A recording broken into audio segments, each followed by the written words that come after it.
Hello everyone. Today we will learn more about arithmetic progression. Last two videos में हमने exercise 5.3 के first और second question को solve किया था, जिसमें हमने डिफरेंट फार्मूला से देखा था कि किस तरह एपी के क्वेश्चंस को सॉल्व किया जाता है। एपी के गिवन एपी के एन टर्म्स का सम निकाला जाता था। तो फर्स्ट क्वेश्चन में हमने एक फार्मूला को यूज किया था और सेकंड में हमने दूसरे फार्मूला का यूज किया था। तो before doing question number 4 and 5 of exercise 5.3 हम थोड़ा सा रिवाइज कर लेते हैं कि sum of first n terms किस तरह फाइंड आउट कर सकते हैं। अगर आपको फर्स्ट टर्म ए गिवन है, कॉमन डिफरेंस डी गिवन है, तो सम ऑफ एन टर्म्स क्या है, n upon two, two a plus n minus one into d. या फिर दूसरा फॉर्मूला क्या है हमारे पास, S n is equal to n upon two a plus a n, जहाँ ए एन क्या है, a n is the last term of the given AP, right. तो अब हम करते हैं क्वेश्चन नंबर 4 और क्वेश्चन नंबर 5 सॉल्व। यहाँ पे क्या है, how many terms of the AP 9, 17 and 25 must be taken to give the sum of 636। तो यहाँ पे क्या गिवन है आपका, ए गिवन है, ए क्या है 9 है, डी कॉमन डिफरेंस। जब भी आप गिवन एपी की किसी भी नेक्स्ट टर्म से प्रीवियस टर्म को माइनस करते हैं तो आपके पास कॉमन डिफरेंस आ जाता है, और यहाँ इस क्वेश्चन में आपके पास एस एन भी गिवन है। तो हम एस एन का फॉर्मूला यूज करते हैं, S n is equal to n upon two, two a plus n minus one into d. तो इस फॉर्मूला में हम सारी वैल्यूज पुट कर देते हैं, S n n upon two, two into nine plus n minus one into d.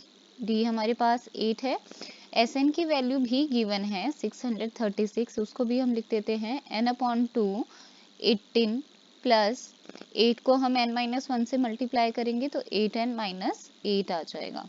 तो 636 is equal to n upon two 18 minus 8 कितना हो गया, 10 प्लस 8n। अब ब्रैकेट से हमारे पास 2 कॉमन आ सकता है, तो n upon two into two और ब्रैकेट में रह गया 5 प्लस 4n, राइट। तो 2 से 2 कैंसिल हो गया, 636 is equal to n into 5 plus 4n, और 636 is equal to 5n plus 4n square. इसको हम और कैसे लिख सकते हैं, 4n square plus 5n is equal to 636 लिख सकते हैं। उसको हम फर्दर सॉल्व करेंगे तो 4n square plus 5n minus 636 is equal to 0 हो जाएगा।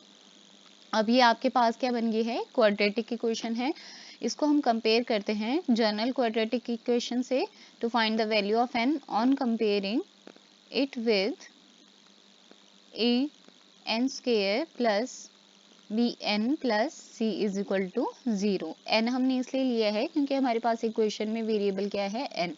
तो कंपेयर करोगे तो एन स्क्वायर के साथ यहाँ 8 था और यहाँ एन स्क्वायर के साथ 4 है। सिमिलरली बी आपका 5 आ जाएगा और सी क्या आ जाएगा आपका माइनस 636 आ जाएगा। तो हम डी डिस्क्रिमिनेंट की वैल्यू निकाल लेते हैं, which is equal to b square minus 4ac, 5 square minus 4 into minus 636, तो 5 स्क्वायर 25 माइनस माइनस प्लस हो जाएगा आपका, यहाँ 4 इंटू 4 16 इंटू 636, 25 प्लस 16 को आप 636 से करोगे, it will turn out to be 10,176।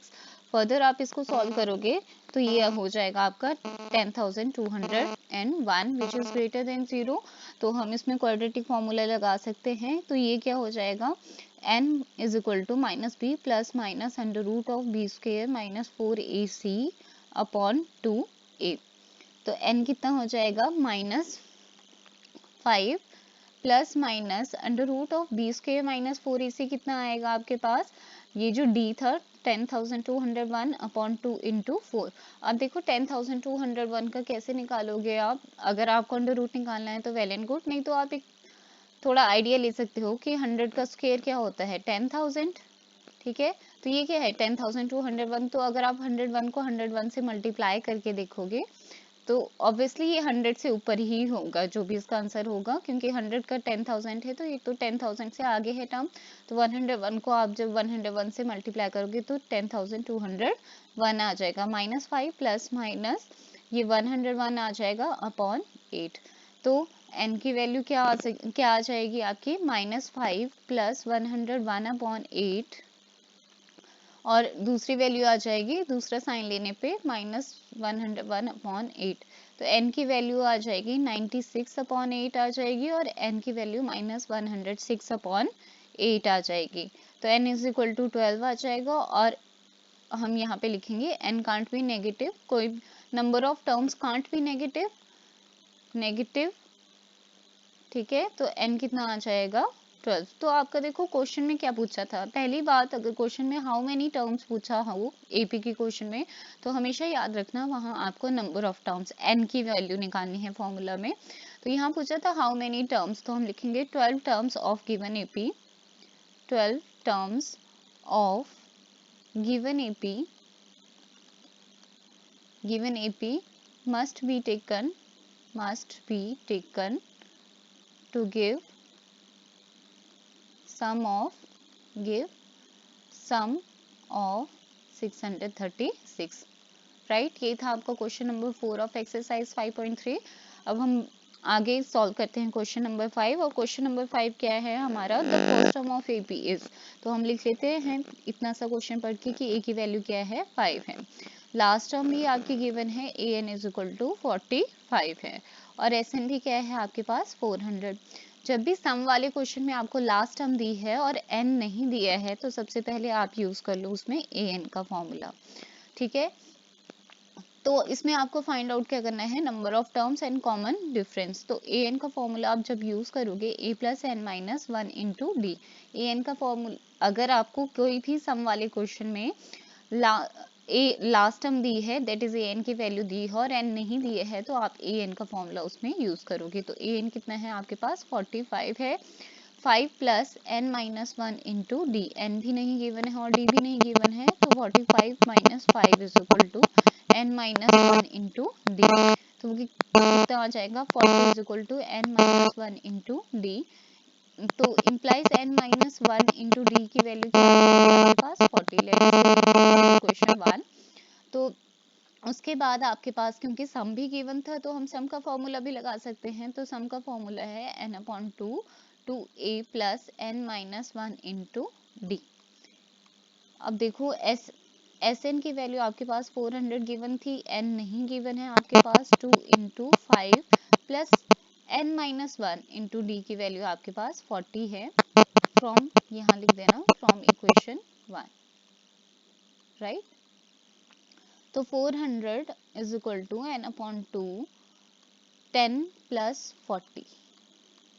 तो 400 is equal to n upon 2 into 50 हो जाएगा। तो आप इसको फर्दर कैंसिल करोगे तो ये 25 आ जाएगा। तो हम क्या लिख सकते हैं n into 25 is equal to 400।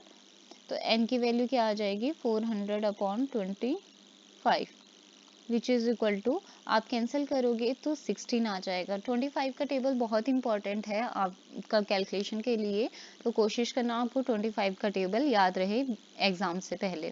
तो n आपका 16 आ गया। अब हम put n is equal to 16 in equation 1, ठीक है।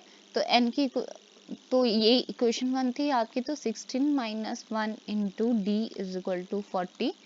तो यहाँ पे कितना आ जाएगा 15d इज इक्वल टू 40। तो d कितना आ जाएगा 40 अपॉन 15। d को आप फर्दर सॉल्व करोगे तो 5 8 40, 5 3 तो 8 अपॉन 3 आ जाएगा आपके पास। तो d की वैल्यू कितनी आ गई, तो हमारा कॉमन डिफरेंस भी आ गया और नंबर ऑफ टर्म्स भी। तो हम लास्ट में आंसर को मेंशन करते हुए क्या लिख देंगे कि n is equal to number of term 16 आ गया और d कितना आ गया 8 अपॉन 3 आ गया। तो ये थे हमारे पास एक्सरसाइज 5.3 के क्वेश्चन नंबर 4 एंड 5। मिलते हैं नेक्स्ट वीडियो में नेक्स्ट क्वेश्चंस के साथ। Till then keep learning.